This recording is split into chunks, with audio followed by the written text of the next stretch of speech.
आइए सभी मिलकर मंत्र पाठ करते हैं। ओम सहना भवतु सहनौ भुनक्तु सह वीर्यं कर्वावहै तेजस्विनावधीतमस्तु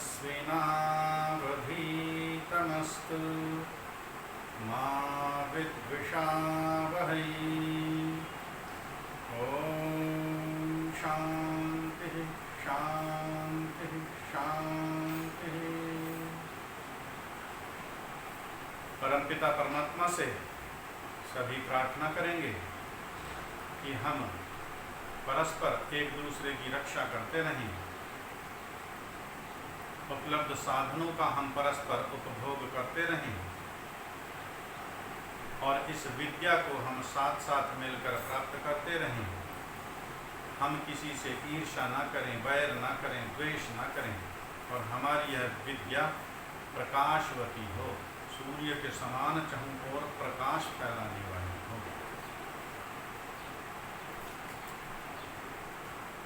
आइए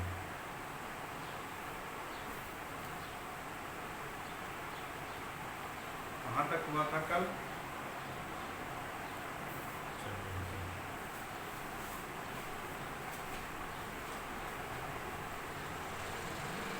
हाँ जी,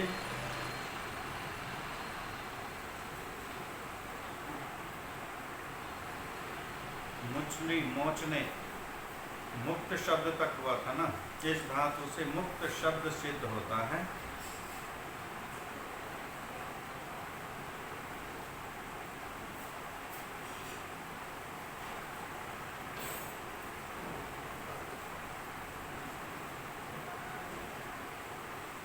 मुचली मोचने इस धातु से मुक्त शब्द सिद्ध होता है।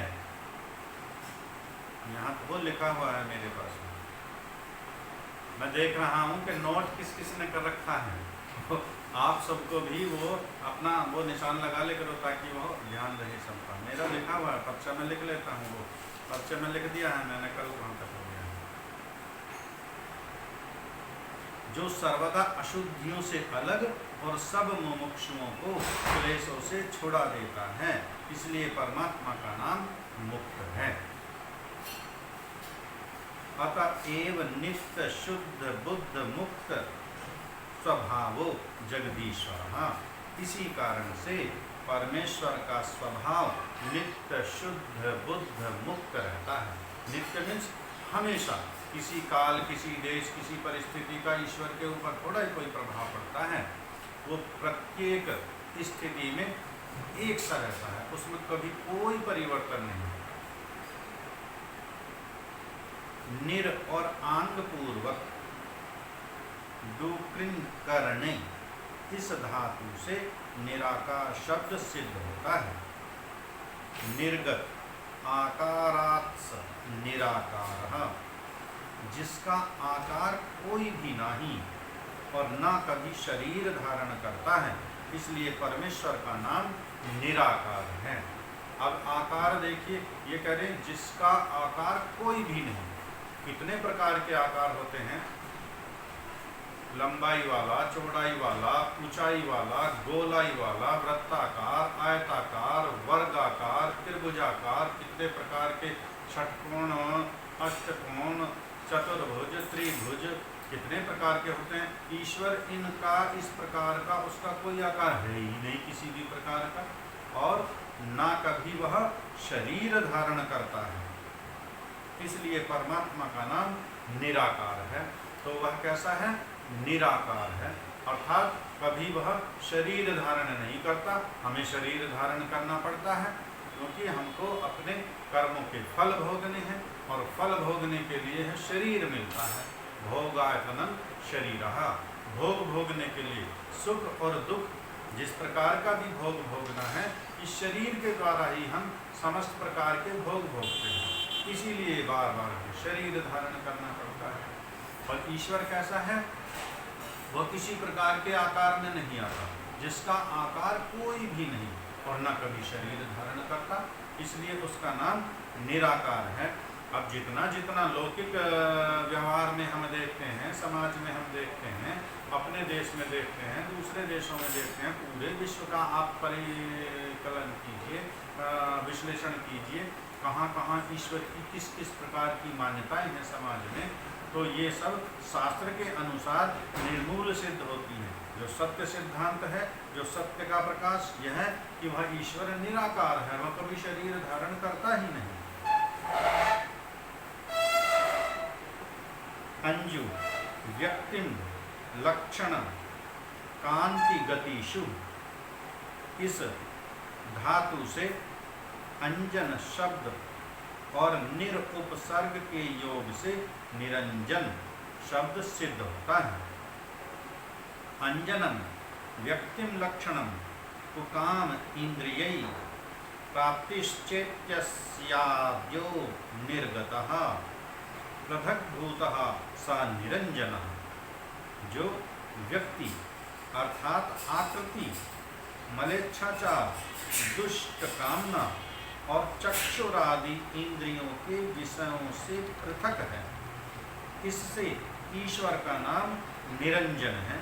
एक तो निराकार, क्योंकि वह कभी शरीर धारण नहीं करता, उसका कोई आकार प्रकार नहीं किसी प्रकार का, इसलिए उसका नाम निराकार। और यह निरंजन अर्थात जो व्यक्ति अर्थात आकृति किसी, अब जैसा हमारा शरीर है, हम इस शरीर में है, मनुष्य की आकृति है, उसकी इस प्रकार की कोई आकृति नहीं। मलेच्छाचार अर्थात जो कभी कोई पापा का आचार नहीं करता, कोई दुष्ट कर्म नहीं करता, कोई पाप कर्म नहीं करता, दुष्ट कामना, ना उसकी इस प्रकार की कोई भावना होती, ना ईश्वर इस प्रकार की कोई कामना करता। दुष्ट कामना पाप की कामना, मेरा पड़ोसी मर जाए, मेरे शत्रु का विनाश हो जाए, इस प्रकार की कामना ईश्वर कभी नहीं करता। ये तो जीवों के लक्षण हैं, जीवों में राग द्वेष होते हैं। और चक्षुरादि इंद्रियों के विषयों के पथ से पृथक है। चक्षु आदि हमारी जो 5 प्रकार की ज्ञानेंद्रियां हैं, अब चक्षु है हमारा, इसका विषय क्या है? रूप। रूप को देखेगा आंखों से, अरे सुंदर सुंदर दृश्य मुझे दिखते रहे, उन्हीं दृश्यों की ओर मैं दौड़ता रहूंगा, भागता रहूंगा। ईश्वर इनके पथ से पृथक है, अर्थात आंखों से जो रूप हमें दिखाई देता है, जो हमें आकर्षित करता है, जिसकी ओर हम लालायित हो जाते हैं, कानों से जो हम शब्द सुनते हैं, जिन शब्दों से हम आकर्षित हो जाते हैं, जो भिन्न भिन्न पदार्थ के भोग पदार्थ हैं, उनका हम रसना के द्वारा स्वाद लेते हैं, जिनसे हम आकर्षित हो जाते हैं, उन भोगों में वह ईश्वर कभी नहीं फंसता, इन सब से हमेशा पृथक रहता है, अलग रहता है। इसलिए ईश्वर का नाम निरंजन है। गण संख्यान, इस धातु से गण शब्द सिद्ध होता है। इसके आगे ईश व पति शब्द रखने से गणेश और गणपति शब्द सिद्ध होते हैं। ये प्रकृत्यादयो जड़ा जीवाश्म गण्यते संख्यायन्ते तोषानीशः स्वामी पति पालको वा। जो प्रकृत्यादि जड़ और सब जीव प्रख्यात पदार्थों का स्वामी व पालन करने वाला है, उससे उस ईश्वर का नाम गणेश व गणपति है। ईश्वर का नाम गणेश व गणपति है इसलिए क्योंकि जितने भी प्रकृति आदि जड़ पदार्थ हैं, संसार में जितने भी जड़ पदार्थ हैं, उन सब का पालन करने वाला, और जितने भी जीव प्रख्यात पदार्थों का स्वामी। प्रख्यात मीन्स हम मनुष्य के नाम से जाने जाते हैं, कोई पशुओं के नाम से जाने जाते हैं, कोई पक्षियों के नाम से जाने जाते हैं, कोई कीट पतंगों के नाम से जाने जाते हैं। जितने भी जीवों के शरीरों का निर्माण करने वाला है वह परमपिता परमात्मा है। उन सब का स्वामी और पालन करने वाला, जिसके लिए जो जो पदार्थ उपयुक्त है, उन सब पदार्थों की रचना करने वाला ईश्वर, इसलिए वह सबका पालन करता है। उससे उस ईश्वर का नाम गणेश व गणपति है। इसलिए ईश्वर का ही, उसी ईश्वर का नाम गणेश और गणपति है। लौकिक व्यवहार में हम गणेश को जानते हैं, सूंड वाले को, तो अर्थात हम ईश्वर तो निराकार है, उसका न मनुष्य का शरीर न हाथी का शरीर, किसी का शरीर धारण ही नहीं करता, वह तो अज है, कभी शरीर धारण करता नहीं, निराकार है। इसलिए उसी का नाम गणेश या गणपति है, क्योंकि वह सबके शरीरों का निर्माण करता, समस्त जीवों का पालन पोषण करने वाला और सबका स्वामी है। यो विश्वमीष्टे सा विश्वेश्वरा, जो संसार का अधिष्ठाता है, इससे उस परमेश्वर का नाम विश्वेश्वर है। अर्थात जो समस्त विश्व का अधिष्ठाता है, स्वामी है, इसलिए उसका नाम विश्वेश्वर है।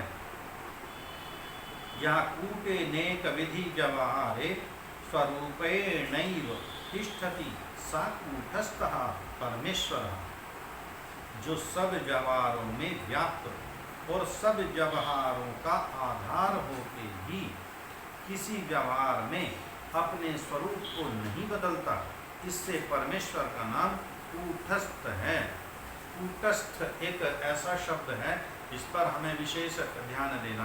जैसा हम कहते हैं ईश्वर सर्वव्यापक है, ईश्वर सब स्थान पर है, ऐसा कोई स्थान नहीं है जहाँ पर ईश्वर ना हो।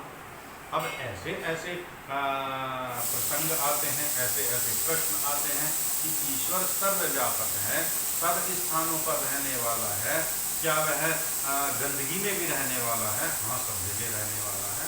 और इसलिए उसका नाम कूटस्थ है कि वो जो गंदगी हमें दिखाई दे रही है, क्योंकि वह भौतिक गंदगी है, हमारा शरीर भौतिक है, भौतिक हमारी इंद्रियां हैं, इनसे हम उसका ग्रहण करते हैं, हमको वह तुच्छ लगता है, इसलिए हमको उससे घृणा होती है।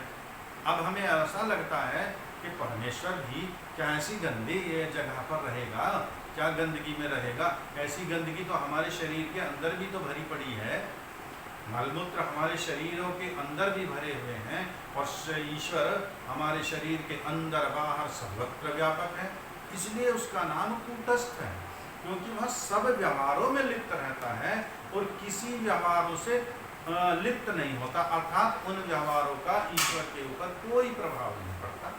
जैसे एक छोटा सा उदाहरण लेते हैं, बिजली के तार हैं और जो लाइन जाती है तारों की, उसमें करंट दौड़ रहा है।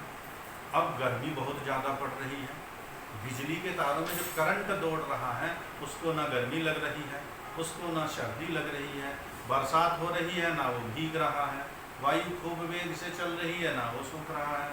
इसी प्रकार ईश्वर सब व्यवहारों में व्याप्त है और किसी में वह लिप्त नहीं होता, वह पवित्र स्थान पर भी है, वह अशुद्ध स्थान पर भी है, वह गंदगी में भी है, सब स्थान पर एक रस भरा हुआ है, लेकिन उनसे लिप्त नहीं, अर्थात उनका उसके ऊपर कोई प्रभाव नहीं पड़ने वाला है, इसलिए उसका नाम कूटस्थ है।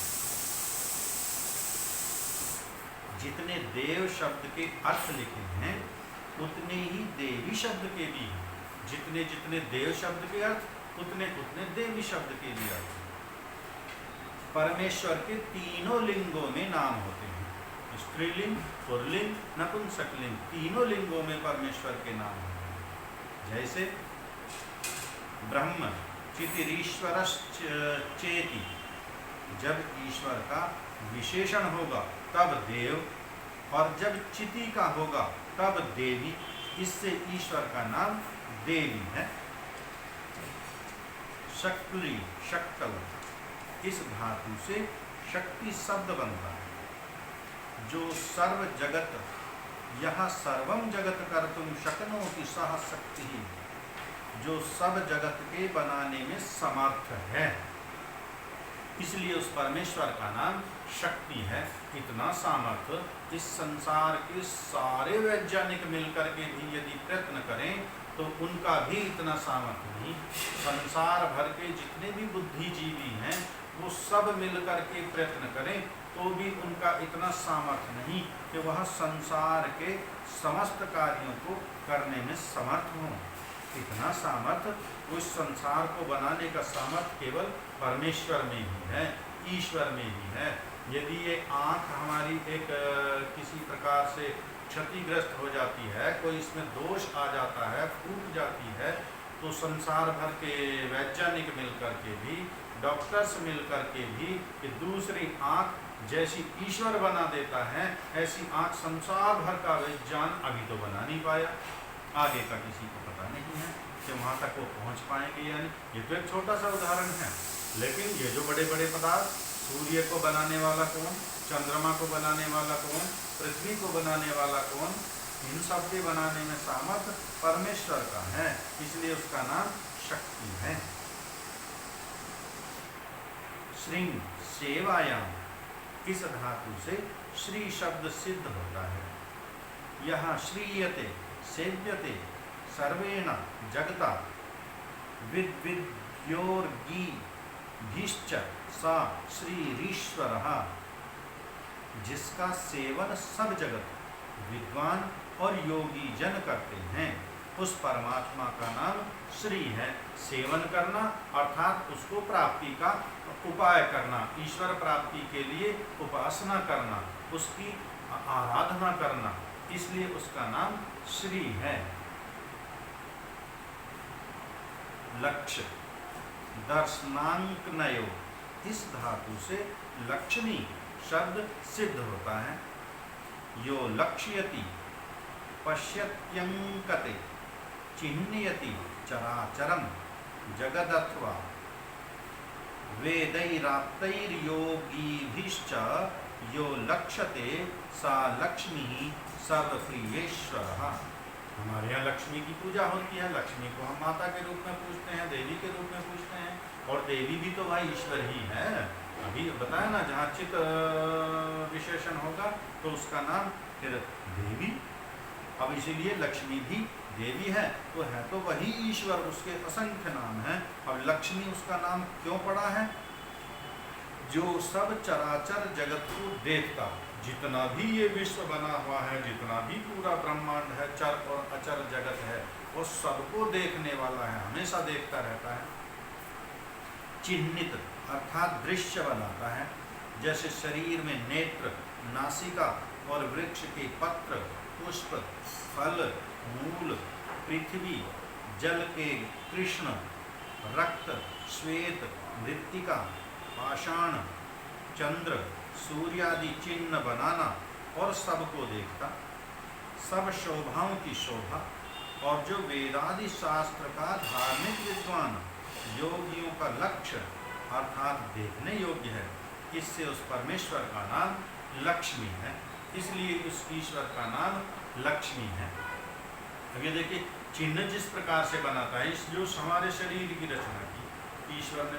अब इस शरीर में आँख कहाँ बनानी है, नासिका कहाँ लगाना है, कान कहाँ लगाना है, प्रत्येक उसका शरीर का एक एक स्थान निश्चित कर रखा है।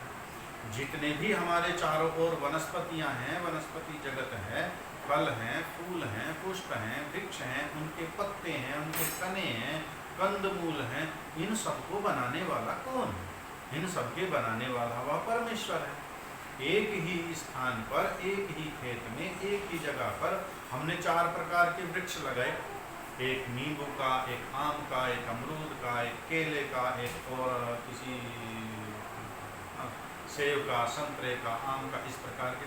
अब देखो, सभी प्रकार के वृक्ष अलग अलग, सबके पत्ते अलग अलग, सबके फल अलग अलग, तो इन सबको बनाने वाला कौन? इन सबके बनाने वाला वह परमपिता परमात्मा। इसीलिए उसका नाम लक्ष्मी है कि जो सबके चिन्ह बनाता है, आकृति बनाता है। डिजाइनर कौन है? हम भवन बनाते हैं, मकान बनवाते हैं। तो बहुत अच्छा मकान बनवाना है तो पहला उसका हम मैप लाते हैं बनवा करके, डिजाइनर से उसका डिजाइन बनवाते हैं, तब उसको फिर निर्माण हम करते हैं। तो इन सब का इस प्रकृति में जितनी जितनी भी रचनाएं हैं, डिजाइनर भी वही है, डेकोरेटर भी वही है, क्रिएटर भी वही है, सारे कार्य स्वयं करता है। निर्माण भी उसी का काम करना, डिजाइनिंग भी उसी का काम करना, सौंदर्यकरण भी उसी का काम करना, इसलिए उसका नाम लक्ष्मी है। श्री गतौ, इस धातु से सरस, उससे मतुप और डीप प्रत्यय होने से सरस्वती शब्द सिद्ध होता है। सरो विविधम जानम विद्यते यस्याम चितौ सा सरस्वती। अब अब देखिए, सरस्वती भी एक देवी होती है हमारे यहाँ, और सरस्वती देवी को हम जानकी देवी मानते हैं, उसकी पूजा करते हैं और हमें करनी भी चाहिए। लक्ष्मी की भी पूजा करनी चाहिए, सरस्वती की भी पूजा करनी चाहिए, और हम करते भी हैं। लेकिन उनको ठीक ठीक समझ लें, उनको ठीक ठीक हम जान लें, उनके गुण कर्म स्वरूप स्वभाव क्या है उसको हम जान लें, तो पूजा भी हमारी सार्थक होगी, फिर उसका लाभ भी मिलना हमको प्रारंभ हो जाएगा, और फिर हमारी बुद्धि भी विकसित होना प्रारंभ हो जाएगी। तो सरस्वती क्यों कहते हैं उस ईश्वर को जिसको विविध विज्ञान अर्थात शब्द अर्थ संबंध का प्रयोग का ज्ञान यथावत होवे, इससे उस परमेश्वर का नाम सरस्वती है। सारा ज्ञान है जिसको विविध ज्ञान, भिन्न भिन्न प्रकार का ज्ञान, अर्थात शब्द अर्थ संबंध, शब्द अर्थ और संबंध। जैसे एक उदाहरण लेते हैं, मैं जाती हूँ, एक वाक्य बोलेंगे मैं जाती हूँ, अगर पुरुष है तो वो बोलेगा मैं जाता हूँ, महिला है तो वो बोलेगी मैं जाती हूँ। तो यहाँ पर शब्द अर्थ और संबंध किसका किसके साथ किस प्रकार संबंध जोड़ना है, इस प्रकार का संपूर्ण ज्ञान उस ईश्वर को है। छोटे छोटे बच्चे जब पढ़ना प्रारंभ करते हैं, विद्या ग्रहण प्रारंभ करते हैं, हम सब ने पढ़ा है, तो अध्यापक गण, माता पिता, हमारे अभिभावक हमको एक एक शब्द सिखाते हैं, एक एक शब्द सिखाते हैं, किसका प्रयोग कहाँ करना है, किस रूप में करना है। ईश्वर को इस प्रकार का संपूर्ण ज्ञान है, और ये केवल पढ़ने लिखने का ही नहीं, विज्ञान का भी, टेक्नोलॉजी का भी, विमान बनाने का भी, उड़ाने का भी, इंजीनियरिंग का भी, डॉक्टरी का भी, सारा ज्ञान ईश्वर को विविध ज्ञान है उसका। तो अथाह ज्ञान का भंडार, उसी से तो हम सबको यह ज्ञान मिला हुआ है, इसलिए उसका नाम सरस्वती है। और लौकिक व्यवहार में भी सरस्वती को हम जानकी देवी के नाम से ही पूछते हैं। अब वो थोड़ा हजारों वर्षों की अविद्या का काल रहा, अंधविश्वास पाखंड इसलिए कुछ बढ़ा है, इसलिए जो सत्य का प्रकाश था वो हमसे ढक गया था। अब पुनः हम उसके प्रकाश में आए हैं, तो उसको हम ठीक ठीक जान लेंगे और फिर सबको हम बताना प्रारंभ करेंगे। इसलिए सरस्वती कहते हैं ईश्वर को कि उसको संपूर्ण ज्ञान भी यथावत रहता है, और प्रत्येक व्यवहार को वह ठीक ठीक जानता है, उसके अर्थ को, उसके शब्द को, उसके संबंध को। कई बार इसमें ऐसे शब्द आते हैं कि हमें परस्पर एक दूसरे से पूछने पड़ते हैं, इसका क्या अर्थ हुआ, इसका क्या अर्थ हुआ। ईश्वर के यहाँ ऐसा कुछ है ही नहीं, उसको तो सारा ज्ञान यथावत होता है, इसलिए उसका नाम सरस्वती है। सर्वः शक्तयो विद्यन्ते यस्मिन् सा सर्वशक्तिमान ईश्वरः, जो अपने कार्य करने में किसी अन्य की सहायता की इच्छा नहीं करता, अपने ही सामर्थ्य से अपने सब काम पूरे करता है, इसलिए उस परमात्मा का नाम सर्वशक्तिमान है। उसका एक नाम सर्वशक्तिमान भी है। क्यों? क्योंकि वह अपने समस्त प्रकार के कार्य स्वयं कर लेता है, अपने ही सामर्थ्य से कर लेता है। हम एक छोटे छोटे कार्यों के लिए दूसरों की सहायता लेते हैं।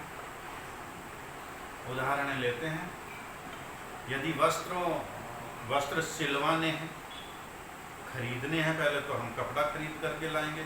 कपड़ा हम स्वयं तो बुनते नहीं, हमारे घर में तो बुना नहीं जाता, तो बाजार जाएंगे, कोई दूसरा हमारे लिए वस्त्र बुनता है, उससे हम खरीद करके लाते हैं, फिर हम टेलर को दे करके आते हैं, दर्जी हमारे लिए वस्त्रों को सिलता है, तब हम उनको धारण करते हैं। अब उनको धोना है, प्रेस कराना है, तो दूसरे व्यक्ति के पास भेजते हैं, वो प्रेस करके लाता है, धोबी के पास धो करके प्रेस करके लाता है। जूती चप्पल जो हम दैनिक प्रयोग करते हैं जीवन में, इनको कोई और बनाता है हमारे लिए। बाल हमें कटवाने होते हैं तो फिर नाई के पास जाते हैं, वो हमारे बाल काटता है। तो जितने भी हमारे व्यक्तिगत जीवन के जो अपने अपने छोटे छोटे कार्य हैं, इनको भी हम परस्पर सहयोग से ही पूरा करवाते हैं। और जो बड़े बड़े कार्य हैं, भवन बनाना, फैक्ट्री चलाना, कृषि कार्य करना, डॉक्टरी बीमार हो गए, जो महामारी चल रही है, देखो डॉक्टरों के पास कितनी भीड़, अस्पतालों में जगह नहीं है। यदि स्वयं अपना अपना कार्य करने में सब समर्थ होते तो स्वयं घर पर अपना अपना कार्य कर लेते सभी, लेकिन नहीं कर पाते। तो ईश्वर इस संसार के जितने भी, अब कह रहे हैं ईश्वर के जो अपने कार्य हैं, कौन कौन से कार्य हैं ईश्वर के? इस सृष्टि का निर्माण करना। इस सृष्टि का निर्माण ईश्वर करता है स्वयं के सामर्थ्य से, कभी किसी की कोई सहायता नहीं लेता। इसका पालन पोषण करना, इस संसार के जितने भी प्राणी हैं उन सब के लिए भोजन की व्यवस्था करना, वह सब ईश्वर का काम है, वह स्वयं करता है अपने सामर्थ्य से। समस्त मनुष्यों के जो दैनिक जीवन के कर्म हैं उनका विवरण रखना, बायोडाटा रखना, उनका सबका डाटा रखना, किसने कितने पुण्य किए, किसने कितने पाप किए, उन सब का निगरानी वहाँ रखता है, तभी तो फल देता है। अर्थात सृष्टि का निर्माण करना, इसका पालन पोषण करना और नियत समय पर इसका अवसान अर्थात प्रलय करना, यह भी ईश्वर अपने सामर्थ्य से ही करता है। और जो सब प्राणियों के पाप पुण्य के फल देने वाला है, तो उसने कहीं किसी वहाँ अपने कोई कर्मचारी नहीं भेज रखे हैं, वो सब पर निगरानी रखने वाला, क्योंकि उसके हजारों हाथ हजारों आंखें हर समय कार्य करते हैं। तो अपना ही उसका इतना बड़ा सामर्थ्य है कि वो सारे कार्य स्वयं के सामर्थ्य से ही करता है, किसी की कोई सहायता नहीं लेता। इसलिए उसको कहते हैं सर्वशक्तिमान। नीय प्रापणे इस धातु से न्याय शब्द सिद्ध होता है। प्रमाणैरर्थ परीक्षणम न्यायः, यह वचन न्याय सूत्रों के ऊपर वात्सायन मुनि कृत भाष्य का है।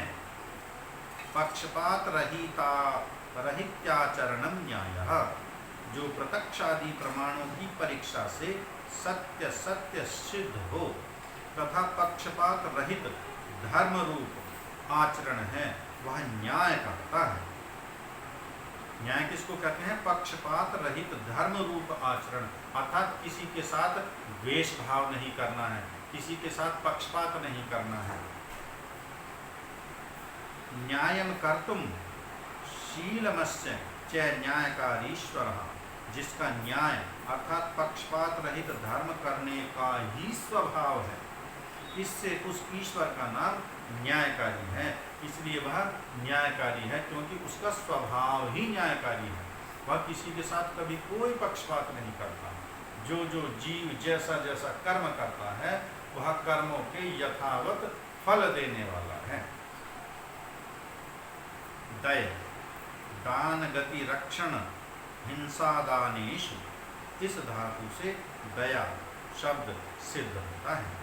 दयते ददाति जानाति गच्छति रक्षति हिंसति यथा सा दया, वह भी दया विद्यते यस्य सा दयालु परमेश्वरः, जो अभय का दाता, सत्यासत्य सर्व विद्याओं का जानने, सब सज्जनों की रक्षा और दुष्टों को यथा योग्य दंड देने वाला है। इससे उस परमात्मा का नाम दयालु है। उसका नाम न्यायकारी भी है और उसका नाम दयालु भी। द्योर्भाव द्वाभ्यामितं सा द्विता द्वितं वा सेव तदेव वा द्वैतं न विद्यते द्वैतं द्वितीयेरेश्वर भावो यस्मिन् यस्मिमस्तद्वैतम्, अर्थात सजातीय विजातीय स्वरगत भेद, शून्यम ब्रह्म, दो का होना व दोनों से युक्त होना, वह द्विता व द्वीत अथवा द्वैत से रहित है। द्वैत कहते हैं दो को, दो का होना, अर्थात ईश्वर द्वैत से रहित है। तो कैसा है? एक है, अकेला है। सजातीय, जैसे मनुष्य का सजातीय दूसरा मनुष्य होता है, तो यहाँ सजातीय भेद भी नहीं, अर्थात उसके जैसा दूसरा कोई है ही नहीं।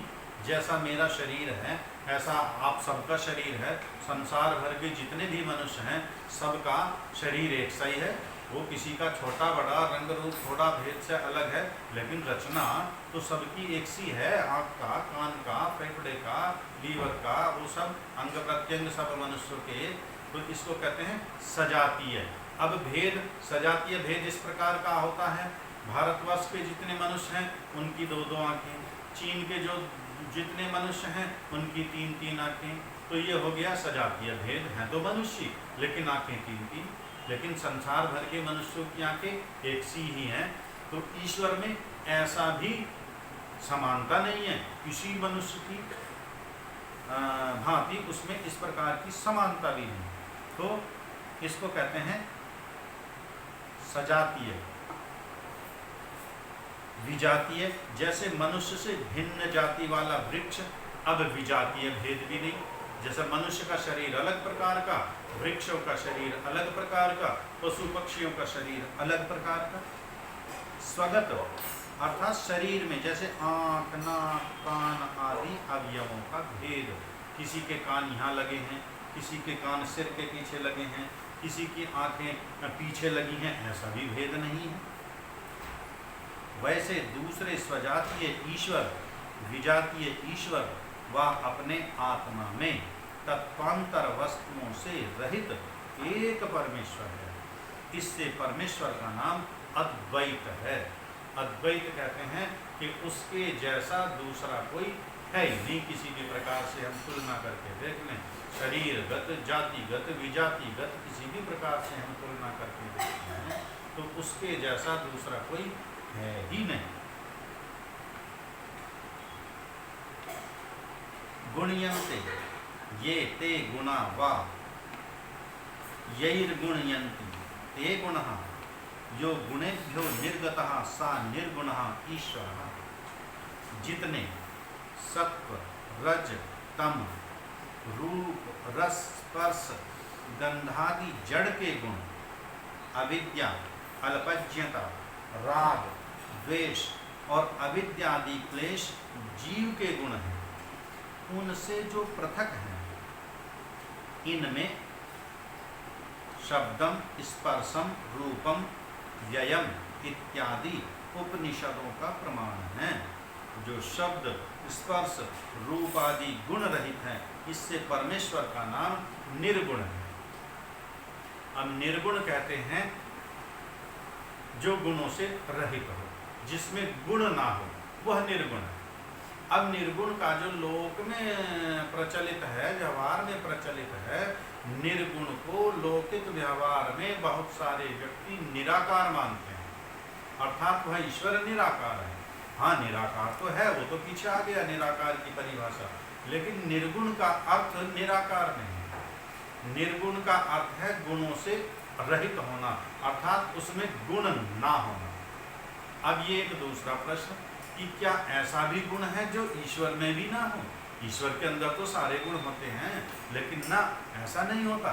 ईश्वर में रूप, रस, गंध, स्पर्श ये वाले गुण नहीं होते, अविद्या नहीं होती, राग द्वेष नहीं होता। जो पंच क्लेश हैं, अविद्या, अस्मिता, राग, द्वेष, अभिनिवेश, ऐसे गुण ईश्वर में तो एक भी नहीं।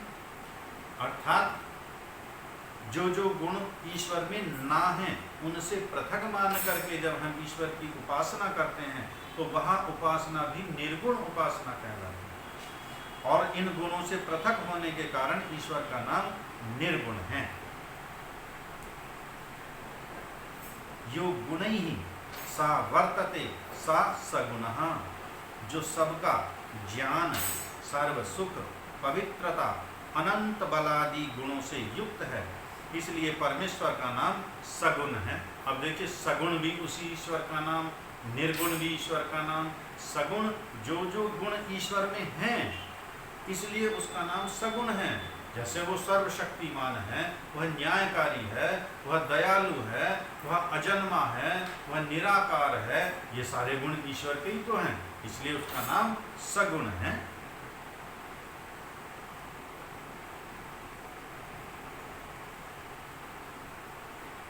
जैसे पृथ्वी गंधादि गुणों से सगुण और इच्छा आदि गुणों से रहित होने से निर्गुण है। अब पृथ्वी में दोनों गुण आए,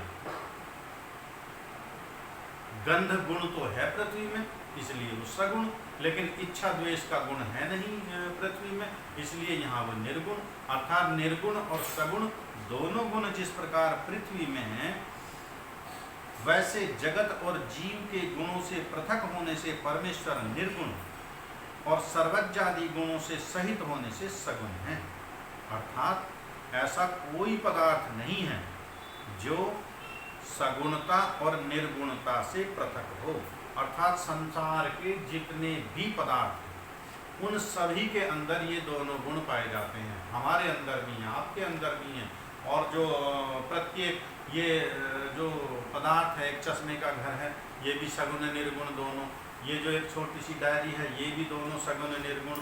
ये जो पेन है, ये भी सगुण निर्गुण। अर्थात संसार के जितने भी पदार्थ हैं सभी में दोनों गुण होते हैं, सगुण और निर्गुण दोनों। जैसे एक गुण है इस पेन का कि इसको हम लिखने में प्रयोग कर सकते हैं, ये गुण बहुत बड़ा अच्छा है इस पेन का। लेकिन ये गुण नहीं है इस पेन में कि इससे हम बिजली नहीं आ रही, लाइट नहीं आ रही तो पंखा के रूप में हम इसको हवा कर सकते हैं इससे, या किसी अस्त्र शस्त्र के रूप में हम इसका प्रयोग कर सकते हैं, वो गुण तो इसमें है नहीं। या इससे हम स्वाद ले सकते हैं, वो गुण तो है नहीं। इस प्रकार के प्रत्येक पदार्थ में दोनों गुण विद्यमान होते हैं, सगुण और निर्गुण। इसी प्रकार से ईश्वर में भी दोनों गुण हैं, सगुण और निर्गुण। अर्थात कोई भी पदार्थ नहीं है जो सगुणता और निर्गुणता से पृथक हो। जैसे चेतन के गुणों से पृथक होने से जड़ पदार्थ निर्गुण और अपने गुणों से सहित होने से सगुण, वैसे ही जड़ के गुणों से पृथक होने से जीव निर्गुण और इच्छादि अपने गुणों से सहित होने से सगुण, ऐसे ही परमात्मा में भी समझना चाहिए। अर्थात जितने भी पदार्थ संसार भर के हैं वो उन सभी पदार्थों में सगुण और निर्गुण दोनों गुण विद्यमान रहते हैं।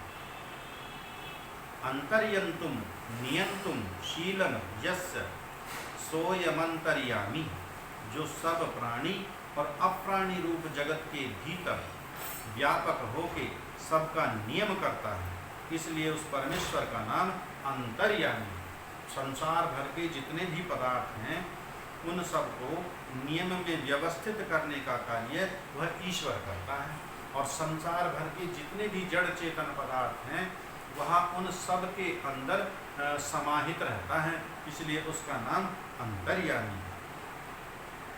यो धर्मे राजते सा धर्म राजा, जो धर्म ही में प्रकाशमान और अधर्म से रहित धर्म ही का प्रकाश करता है, इसलिए उस परमेश्वर का नाम धर्मराज है। उस ईश्वर का नाम धर्मराज भी है क्योंकि वह धर्म का ही प्रकाश करता है। यमु उपरमी, इस धातु से यम शब्द सिद्ध होता है। यह सर्वान प्राणिनो नियच्छति सा यमा, जो सब प्राणियों के कर्म फल देने की व्यवस्था करता है और सब अन्यायों से पृथक रहता है, इसलिए परमात्मा का नाम यम है। अब देखो यम की कौन सी कल्पना है हमारे लौकिक व्यवहार में। यम उसको कहते हैं यमराज, जो भैंसे पर बैठ करके आता है, व्यक्ति का जब मृत्यु हो जाता है उनके प्राण हरण करने के लिए आता है। इस प्रकार की कैसी कैसी कपोल कल्पनाएं हैं वो अविद्या अज्ञानता के कारण फैली हुई।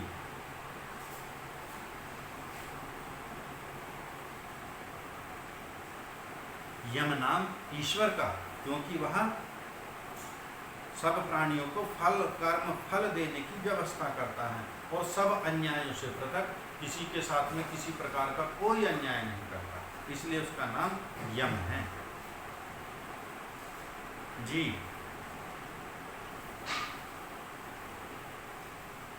हाँ जी जी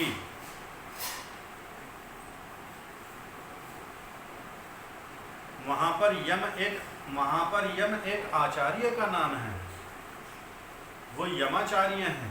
वहां पर यम आचार्य का नाम है, वो पढ़ाने वाले। यहाँ पर यम नाम ईश्वर का है। जी भज सेवायाम, इस धातु से भग, इससे मतुप होने से भगवान शब्द सिद्ध होता है। भगः सकलैश्वर्य सेवनम व विद्यते यस्य सा भगवान, जो समग्र ऐश्वर्य से युक्त व भजने के योग्य है। संसार भर के जितने भी ऐश्वर्य हैं उन सब का स्वामी ईश्वर है और सबको भजने के योग्य है। इसलिए उस ईश्वर का नाम भगवान है। ईश्वर को भगवान भी कहते हैं। अब भगवान हम श्री राम को भी कहते हैं, भगवान हम श्री कृष्ण को भी कहते हैं, भगवान हम परशुराम को भी कहते हैं। इसके विषय में आप ये जो YouTube चैनल पर आपकी वो क्लिप देख रहे हो ना, जो ये कक्षा की वीडियो आती है, इसी चैनल को जब आप खोलेंगे तो वहाँ पर एक वीडियो मिलेगी छोटी सी। चैनल को आप खोलेंगे तो उस पर वीडियो मिलेगी भगवान और ईश्वर में भेद। आप उसे अवश्य देखिए। तो ईश्वर और भगवान में क्या भेद है ये वहाँ पर स्पष्ट किया गया है उस वीडियो में। उसको देख के आप समझ में आ जाएगा। जैसे भगवान श्री राम हैं, हाँ हम भगवान कहते हैं उनको, और वो भगवान हैं, श्री कृष्ण भी भगवान हैं, लेकिन वे ईश्वर नहीं। तो उस वीडियो में वो चीज़ समझाई गई है कि भगवान और ईश्वर में क्या भेद होता है। यहाँ पर तो हमने देखा कि जो सकल ऐश्वर्यों का स्वामी है उसी को ईश्वर कहते हैं, और भगवान के विषय में भी यही बता रहे हैं कि सकल ऐश्वर्यों का स्वामी है और जो सबके भजने योग्य है, इसलिए उसको भगवान कहते हैं। इसलिए उस ईश्वर का नाम भगवान है। तो आप लोग देख लीजिएगा उस वीडियो को, उसमें क्लियर हो। मन जाने धातु से मनहु शब्द बनता है। जो मन्यते स मनु, जो मनु अर्थात विज्ञानशील और मानने योग्य है, इसलिए उस ईश्वर का नाम मनु है। विज्ञानशील अर्थात उसके पास में अथाह ज्ञान है, विशेष ज्ञान को विज्ञान कहते हैं। और मानने योग्य है, सबके मानने योग्य है वही ईश्वर, इसलिए उसका नाम मनु है। पालन पूर्णयो, इस धातु से पुरुष शब्द सिद्ध हुआ। यह स्वव्याप्यता चराचरम जगत प्रीणाति पूर्यति वा सा पुरुषः, जो सब जगत में पूर्ण हो रहा है, इसलिए उस परमेश्वर का नाम पुरुष है। क्योंकि इस समस्त ब्रह्मांड में वह समाया हुआ है, वह ओतप्रोत है इस पूरे विश्व में, इसलिए उसका नाम पुरुष है। दुर्भृंग धारण पोषणयोः विश्व पूर्वक, इस धातु से विषंभर शब्द सिद्ध होता है। यो विश्वम विभर्ति धरति पुष्णाति वा सा विश्वंभरो जगदीश्वर, जो जगत का धारण और पोषण करता है, इसलिए उस परमेश्वर का नाम विश्वंभर है। इस सारे संसार को धारण करने वाला कौन? वह ईश्वर। इस मोबाइल को धारण करने वाला मैं, ये मोबाइल मैंने धारण कर रखा है, मैंने उठा रखा है, मैंने संभाल रखा है, लेकिन ये पूरा जगत, ये पूरा विश्व, ये धरती, ये सूरज, चंद्रमा और ऐसे जितने भी ये असंख्य ग्रह उपग्रह हैं, इन सबको धारण करने वाला कौन? वह परमपिता परमात्मा, इसलिए उसका नाम विश्वंभर है। कल संख्या ने, इस धातु से काल शब्द बना है। कलयति संख्याति सर्वान पदार्थानां सकालः, जो जगत के सब पदार्थों और जीवों की संख्या करता है, इसलिए उस परमेश्वर का नाम काल है। शिष्णि विशेषण, इस धातु से शेष शब्द सिद्ध होता है। यह शिष्यते सा शेषः, जो उत्पत्ति और प्रलय के पश्चात बच रहा है, इसलिए उस परमेश्वर का नाम शेष है। उत्पत्ति और प्रलय के पश्चात जो बच गया वो शेष कहलाता है। अर्थात वह परमपिता परमात्मा जब सृष्टि का निर्माण करता है तब भी रहता है, और जब इसका प्रलय करता है तब भी रहने वाला है, इसलिए उसका नाम शेष है। और हमारे यहाँ लौकिक व्यवहार में एक धारणा है बहुत सारे व्यक्तियों की कि जो पृथ्वी का जब हम वो चलता था कि ये पृथ्वी कहाँ पर टिकी हुई है, तो कहते हैं कि वो तो शेष नाग के फन पर टिकी हुई है। तो वास्तव में ये पृथ्वी शेष के ही आधार है। अभी ऊपर वाले में विशंभर इसीलिए तो आया कि सबको धारण करने वाला वही है, तो पृथ्वी को भी धारण ईश्वर ने ही कर रखा है और उसका नाम शेष है। अब शेष के नाम को ठीक ठीक ना समझने के कारण नाग और जोड़ लिया उसमें, तो बता दिया कि शेष नाग के फन पर टिकी हुई है पृथ्वी, ना वो शेष नाग के फन पर नहीं टिकी। मान लेंगे अगर शेष नाग के फन पर पृथ्वी टिकी है तो शेष नाग कहाँ टिका हुआ है? जब शेषनाग का जन्म नहीं हुआ था तब पृथ्वी कहाँ टिकी थी? ऐसे बहुत सारे प्रश्न। तो हम सब मनुष्य हैं, तर्कशील हैं, विवेकशील हैं, विचारशील हैं। इस प्रकार हम तर्क करते रहें, विचार करते रहें, विवेकपूर्ण हम प्रत्येक तथ्य का निर्णय करते रहें। तो वह जो शेष है वह परमपिता परमात्मा का नाम शेष है, और उत्पत्ति और प्रलय के पश्चात जो बच जाता है वह शेष कहलाता है। तो उस ईश्वर का नाम शेष, उसी ने पृथ्वी धारण कर रखी है, उसी ने सूर्य धारण कर रखा है, उसी ने पूरे संसार को, पूरे जगत को, पूरे ब्रह्मांड को धारण किया है। इसीलिए तो उसका नाम विश्वम्भर है। आपली व्याप्त, इस धातु से आप्त शब्द सिद्ध होता है। यह सर्वान धर्मात्मनम आपनोति वा स्वैर धर्मात्म धीराप्यते छलादि रहित सा आप्तः। जो सत्योपदेशक सकल विद्या युक्त सब धर्मात्माओं को प्राप्त होता है और धर्मात्माओं से प्राप्त होने योग्य छल कपट आदि से रहित है, इसलिए उस परमात्मा का नाम आप्त है। आप्त कहते हैं जो धार्मिक व्यक्ति होता है, जो सत्पुरुष होता है, जो विद्वान होता है, जो सदाचारी होता है, जो शिष्टाचारी होता है। और यहाँ पर जो सकल विद्या युक्त है, सारे संसार की विद्या ईश्वर के ही पास को है। और सत्योपदेशक, वेद के द्वारा सत्य सत्य उपदेश करने वाला है, छल कपट करता नहीं, झूठ बोलता नहीं, सब धर्मात्माओं को प्राप्त होता है। जो भी धार्मिक व्यक्ति हैं, जो भी सच्चे मन से और ठीक ठीक विधि से उसकी उपासना करते हैं, वो उसे प्राप्त कर लेते हैं। और सब धर्मात्माओं से प्राप्त होने योग्य छल कपट आदि से रहित है, इसलिए परमात्मा का नाम आपका है। डुक्रिन करने समपूर्वक, इस धातु से शंकर शब्द सिद्ध हुआ है। यह शंकल्याणम सुखम करोति सा शंकर, जो कल्याण अर्थात सुख का करने हारा है, इससे उस ईश्वर का नाम शंकर है। जो सबको सुख देने वाला है, सबका कल्याण करने वाला है, इसलिए ईश्वर का नाम शंकर है। महत शब्द पूर्वक, देव शब्द से महादेव शब्द सिद्ध होता है। जो महताम देवः स महादेवः, जो महान देवों का देव अर्थात विद्वानों का भी विद्वान है, सूर्यादि पदार्थों का प्रकाशक है, इसलिए उस परमात्मा का नाम महादेव है। जितने भी देव हैं उन सब का देव वह ईश्वर, उन सब का प्रकाशक वह ईश्वर, इसलिए उसको कहते हैं महादेव। प्रीम तर्पणे कांतौचा, इस धातु से प्रिय शब्द सिद्ध होता है। यह प्रीणाति प्रीयते वा सा प्रियः, जो सब धर्मात्माओं, मुमुक्षुओं और शिष्टों को प्रसन्न करता है और सबको कामना के योग्य है, इसलिए उस ईश्वर का नाम प्रिय है। देखिए ईश्वर के कैसे कैसे नाम आते हैं। प्रिय भी उसका नाम है, क्यों? क्योंकि सब धर्मात्माओं और मुमुक्षुओं को प्रसन्न करता है और सबको कामना के योग्य है, सब उसी की कामना करते हैं, इसलिए उसका नाम प्रिय है।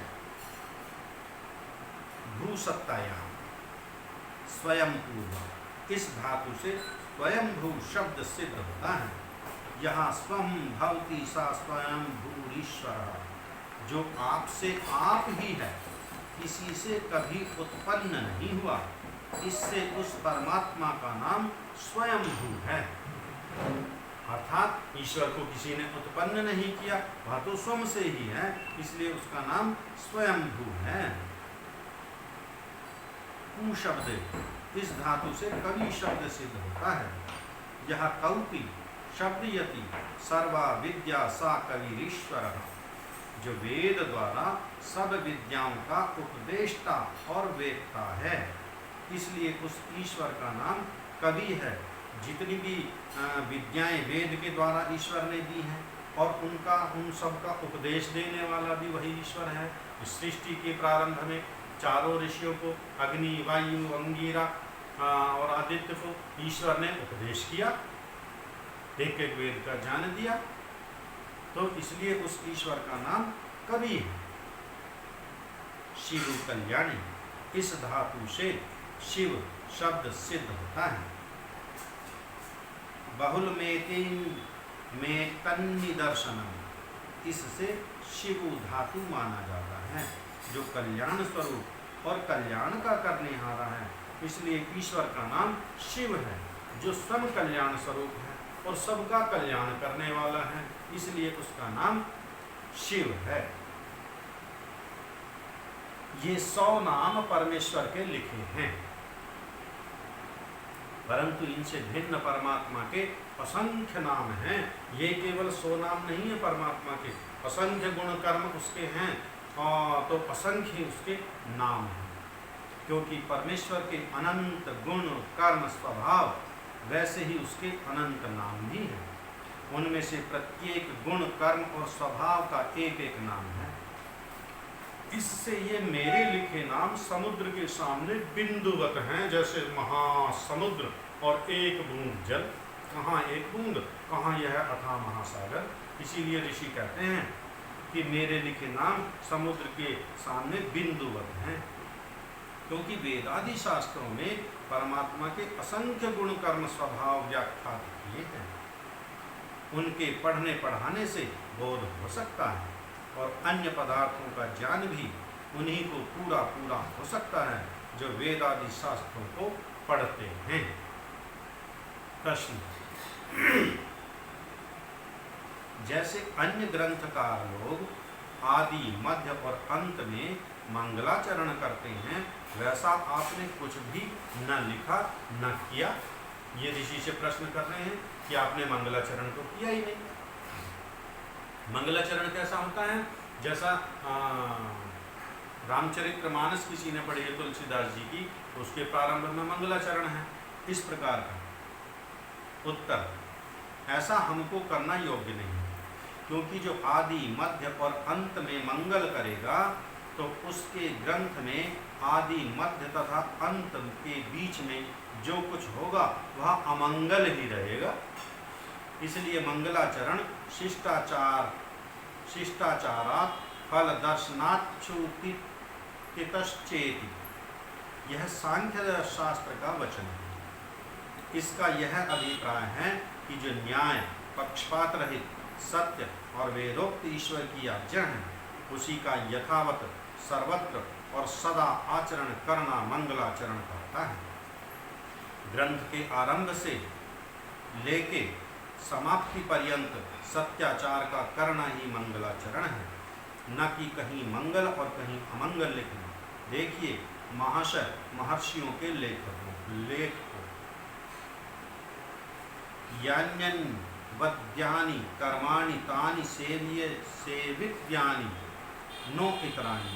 तैत्तिरीयोपनिषद का वचन है, हे संतानों, जो अनबद्ध अर्थात अनिंदनीय अर्थात धर्मयुक्त कर्म है, वे ही तुमको करने योग्य हैं, अधर्म युक्त नहीं। इसलिए जो आधुनिक ग्रंथों में श्री गणेशाय नमः, सीतारामाभ्याम नमः, राधा कृष्णाभ्याम नमः, श्री गुरुचरणारविंदाभ्याम नमः, हनुमते नमः, दुर्गाय नमः, वटुकाय नमः, भैरवाय नमः, शिवाय नमः, सरस्वत्यै नमः, नारायणाय नमः इत्यादि लेख देखने में आते हैं। इनको बुद्धिमान लोग वेद और शास्त्रों से विरुद्ध होने से मिथ्या ही समझते हैं, क्योंकि वेद और ऋषियों के ग्रंथों में कहीं ऐसा मंगलाचरण देखने में नहीं आता, और आर्ष ग्रंथों में ओम तथा अथ शब्द तो देखने में आता है। अब देखो ऋषि ने कितना एक सुंदर यहाँ पर एक उदाहरण भी प्रस्तुत किया है। आर्ष और अनार्ष ग्रंथ, अच्छे और बुरे ग्रंथ की यहाँ पर एक परिभाषा देगी। जो पढ़ने योग्य ग्रंथ हैं उनका, और जो त्यागने योग्य ग्रंथ हैं उनका हम परीक्षण कर लेंगे सहज में ही। जैसे कोई दुकान पर हम गए और वहाँ से हमने एक पुस्तक ली और खोल करके देखा क्या लिखा है। जहाँ इस प्रकार का मंगलाचरण लिखा है, गणेशाय नमः, रामायण नमः, शिवाय नमः, तुरंत बंद करा और वहीं पर रख दिया, नमस्ते जी, ये नहीं चाहिए। जिस पुस्तक के प्रारंभ में ओम और अथ लिखा हुआ है उस पुस्तक को हम ले सकते हैं, उसको तुरंत हम पढ़ें। अरे अब इसको देखते हैं इसमें क्या लिखा हुआ है। ये तो आश ग्रंथ है, ये आश ग्रंथ की पहचान है जिसके प्रारंभ में ओम और अथ शब्द लिखा हुआ है। जैसे इस ग्रंथ के प्रारंभ में क्या लिखा था, अथ सत्यार्थ प्रकाशः, ये आश ग्रंथ की श्रेणी में आता है क्योंकि ये तो ऋषियों का लिखा हुआ है। और जितने भी ऋषियों के लिखे ग्रंथ हैं उन सब में ओम और अथ ही लिखा मिलेगा। जहाँ ये गणेशाय नमः, सीतारामाभ्याम नमः, कृष्णाभ्याम नमः इस प्रकार के लिखे हैं उनको हमें पढ़ना नहीं चाहिए, उनको हमको रख देना चाहिए, उनसे हमें बचना चाहिए। जैसे उदाहरण ऋषियों के कैसे आते हैं, अथ शब्दानुशासनम अथेत्ययं शब्दोधिकारार्थ प्रयुज्यते, अथातो धर्म जिज्ञासा अथेत्यानंतर्ये वेदाध्ययनानंतरम, यह पूर्व मीमांसा का। अथातो धर्म व्याख्यास्यामः अथैति धर्म कथानांतरम धर्म लक्षणम विशेषेण व्याख्यास्यामः, वैशेषिक दर्शन। इसी प्रकार सांख्य सूत्र, वेदांत दर्शन और छांदोग्य उपनिषद का वचन है। यह मांडूक्य उपनिषद के वचन का आरंभ का वचन है। ऐसे ही अन्य ऋषि मुनियों के ग्रंथ में ओम और अथ शब्द लिखे हैं। वैसे ही अग्नि, इट, अग्नि से अग्नि, ये त्रिसप्ताह पर्यंती, ये शब्द चारों वेदों के आदि में लिखे हैं। श्री गणेशाय नमः इत्यादि शब्द कहीं नहीं लिखे। और जो वैदिक लोग वेद के आरंभ में हरि ओम इस प्रकार का वेद पाठ भी करते हैं, जो वेद पाठ करते हैं ना दक्षिण भारत की तरफ ज़्यादातर, तो वो इस प्रकार करते हैं प्रारंभ हरि ओम, लिखते और पढ़ते हैं, लिखते भी इसी प्रकार हैं, पढ़ते भी इस प्रकार हैं। यह पौराणिक और तांत्रिक लोगों की मिथ्या कल्पना है, कल्पना से सीखे हैं। वेदादि शास्त्रों में हरि शब्द आदि में कहीं नहीं है, इसलिए ओम व अथ शब्द का ही ग्रंथ के आदि में लिखना चाहिए। यह किंचित मात्र ईश्वर विषय में, ईश्वर के विषय में लिखा, इसके आगे शिक्षा के विषय में लिखा जाएगा। इति श्रीमद्दयानंद सरस्वती स्वामी कृते सत्यार्थ प्रकाशे सुभाषी विभूषित ईश्वर नाम विषये प्रथम सम्मुलासः संपूर्णः। यह प्रथम सम्मुलास समाप्त हुआ, पूर्ण हुआ। कल से द्वितीय सम्मुलास शिक्षा के विषय में प्रारंभ किया जाएगा। आपका कोई भी प्रश्न, कोई भी शंका हो, आप मुझे भेजते रहें, उनके उत्तर आपको मिलते रहेंगे।